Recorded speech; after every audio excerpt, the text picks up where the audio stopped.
외교통일위원회 간사 김건입니다. 대미 관세 협상 타결 그 자체는 다행입니다. 하지만 정부가 자축할 상황은 결코 아닙니다. 저는 이 협상이 일본 EU보다 먼저 혹은 동시에 타결되어야 한다고 수차례 강조해온 바 있습니다. 하지만 지금 우리는 뒤늦게 일본과 EU가 만들어 놓은 조건표에 맞춰 협상에 임한 상황입니다.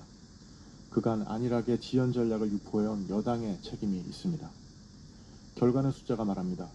우리는 GDP의 20%가 넘는 3,500억 달러를 미국에 투자하기로 약속했습니다. 일본은 14%, EU는 7% 수준입니다. 투자 금액은 적어 보이지만 경제 규모를 따졌을 때 부담은 가장 큽니다. 자동차 관세도 마찬가지입니다. 그동안 FTA로 무관세였던 한국 차가 일본 EU처럼 15%를 내게 됐습니다. 실익 없이 도매급 취급을 받은 협상 결과입니다. 국익을 위해 국민의힘은 기재부, 산업부, 외교부 장관 임명에 협조했습니다. 그런데 이재명 정부는 협상 기간 중 미국, 일본, 영국, 프랑스 등 주요국 대사들을 일괄 급거 귀국시키고 후임자도 없이 비워 외교 공백을 초래하였습니다. 국익 중심의 실용 외교라는 슬로건을 무색해하는 조치입니다. 주재국 고위층과 접촉하며 파악할 대사가 없는데 어떻게 다른 나라의 협상 상황을 깊이 있게 이해하고 미국과의 협상을 유리하게 끌고 갈 수 있었겠습니까? 결국 우리 국내 이해 당사자, 기업이 감당할 부담은 막대합니다. 3,500억 달러 펀드는 기업이 감내할 몫입니다. 그런데 더불어민주당은 상법 개정안, 노란봉투법 등 기업을 옥죄는 법안만 밀어붙이고 있습니다. 이것이 과연 국익을 지키는 실용입니까?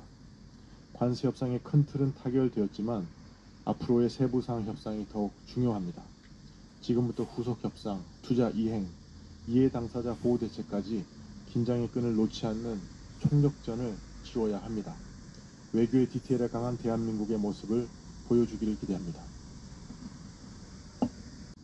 민주당이 최근 3대 특검 종합대역특별위원회와 정치검찰 조작기소 대응 TF를 잇따라 출범시키며 사실상 야당을 말살하고 이재명 대통령의 사법 리스크는 모조리 덮기 위한 전면전에 돌입했습니다.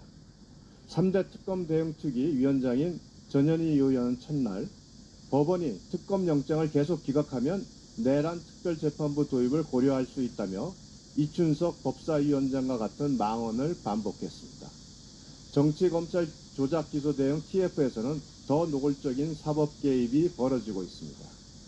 TF 전문위원이자 이화영 전 부지사 변호인이었던 김현철 변호사는 김성태 전 쌍방울 회장을 향해 진술을 번복하면 피해자, 그대로 가면 공범이라는 협박성 발언을 쏟아냈습니다. 이들의 언행에서 이재명 정권이 사법부의 독립을 얼마나 하찮게 보는지 여실히 드러나고 있습니다. 지금 민주당은 내 말이 곧 법이다라는 오만과 착각에 빠져 있습니다. 특검 수사에 개입하고 증인에겐 진술 압박을 가하며 판사에겐 보복 입법으로 협박하는 모습은 자유민주주의와 법치주의에 대한 정면 도전이자 명백한 정치 권력의 난영입니다.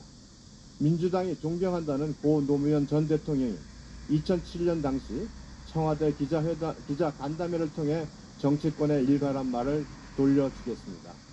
정치는 법 위에 있지 않고 후보도 법 위에 있지 않으며 선거도 법 위에 있지 않다. 법에 따라 법의 규제를 받아야 한다.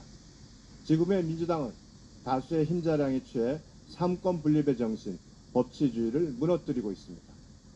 민주당은 국회를 방탄막으로 특검을 하수인으로 여기고 있으며 법원을 민주당의 겁박에 굴복하는 겁쟁이로 여기고 막말을 쏟아붓고 있습니다.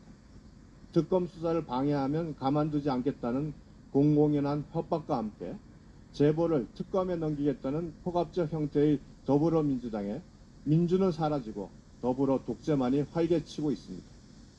특검을 사유하고 재판부를 겁박하며 법원을 위협하는 자질이야말로 헌정 질서를 무너뜨리는 진짜 내란 세력입니다.